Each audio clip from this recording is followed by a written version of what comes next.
All right, we've roped in Professor Joleen Steyn Kotze, Chief Research Specialist in Democracy and Citizenship at the Human Sciences Research Council, to unpack this further. Prof, a very good afternoon to you, and thank you so much for your time. So the ANC NEC met after 4 months following many postponements. Understandably, of course, this meeting discussed a wide range of issues. I want us to start with the challenges facing the GNU. I mean, President Ramaphosa saying there that the party reflected on this and even received a report by the party's GNU task team. In the main, the party says the GNU was and remains a correct tactic that has brought stability, but that it is happy to engage other parties. I mean, what do you make of all of this around the GNU? It's quite interesting because we have been talking GNU and coalition government since May 2020.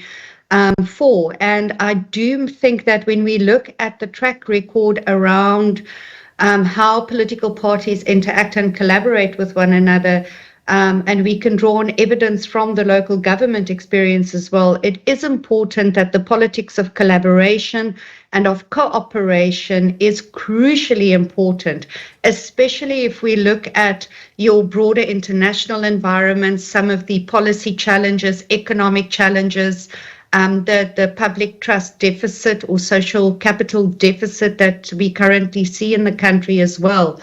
Political parties will need to find some way to build bridges and compromise around policy positions for development, and maybe not be so firmly rooted in either ideological or political expedient agendas around the interactions within a government of national unity environment.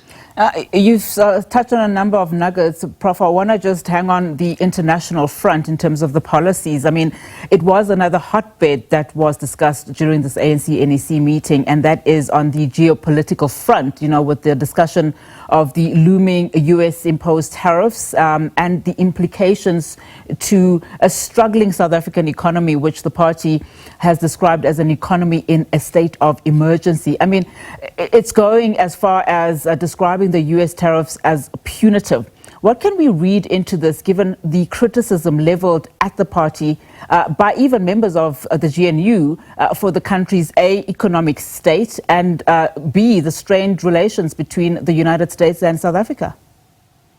You know, I think that for me is a very critical issue, because we do need to bear in mind that currently we are in an environment where you are looking towards needing some policy consistency in terms of driving that developmental agenda around economic recovery, economic stability.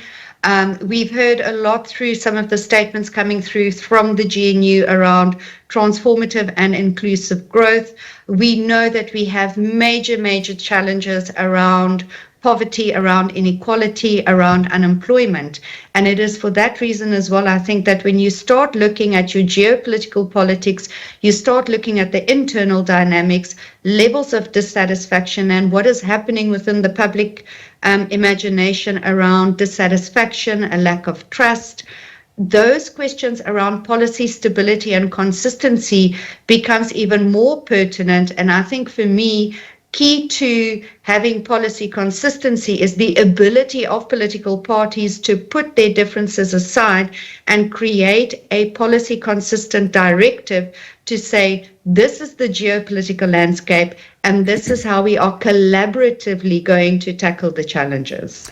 And just on the US, I mean, we've been hearing from various sectors, government included, and of course now the ANC NEC, that the negotiations between South Africa and the US are ongoing. You know, the party also adding that both countries would be able to find each other. I mean, what are the prospects of that happening this week before the tariffs come into effect, given just the dynamics here with this relationship? But also, one has to be very sober-minded and realize that they are dealing with the Trump administration. I lost you a little bit there, so I'm hoping I'm answering correctly and that my crystal ball is not broken. But we do need to bear in mind as well, when we start looking not just at South Africa or US relations, but kind of the broader global mood, we are seeing almost a rise in very hard positions, in very inward-looking, domestic-focused, national priority takes precedent over international cooperation and collaboration.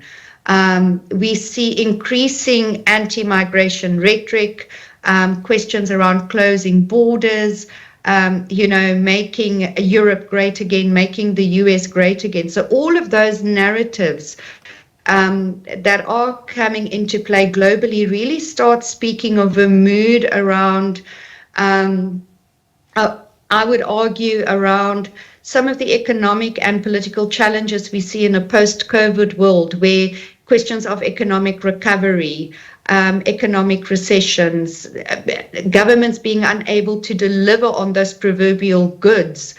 And in the US and South Africa case as well, what we do note is an increasing hardening of positions, most notably from the Trump administration. And that could, of course, be seen as a response to South Africa's soft diplomacy role, most notably around the questions of the Israel-Gaza conflict that could come into play. So I think it's going to be very interesting to see how the two countries are able to find a space of compromise, again, that is needed in order to move forward for cooperative and mutually beneficial bilateral relations. Prof, just before we wrap, and I do hope you can hear me in this question, you touched on public trust deficit. As we wrap our conversation, just unpack a little bit more about what do you think it will take to regain trust, back in government, particularly when you, hear the utterances that were made in this ANC NEC, but also having to look at geopolitically where we are, but also our own domestic challenges. For me, I think the central element around rebuilding trust would go back to good governance, to have systems and institutions that work. And when we say systems and institution that works, it is about following the processes, following the procedures, and ensuring that the rules apply equally to all. We've had major challenges with corruption. Corruption is also a key driver of public mistrust. We've seen declining levels of trust in public institutions, coupled with democratic dissatisfaction as well as economic dissatisfaction. But again, this is not something that is uniquely South African. It is something that we have seen across the globe, where political cynicism almost seems to dominate a lot of these narratives.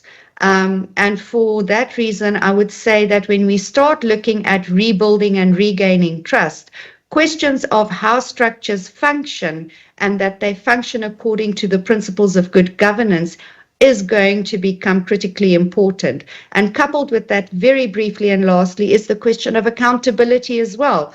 That when the rules are broken, that there is some sort of accountability and consequence management to restore the integrity of those structures and systems. Absolutely, Prof. And a lot of people are hanging on to these commissions that keep being established to see if that accountability really will be enforced. But thank you so much for your time. Really do appreciate it.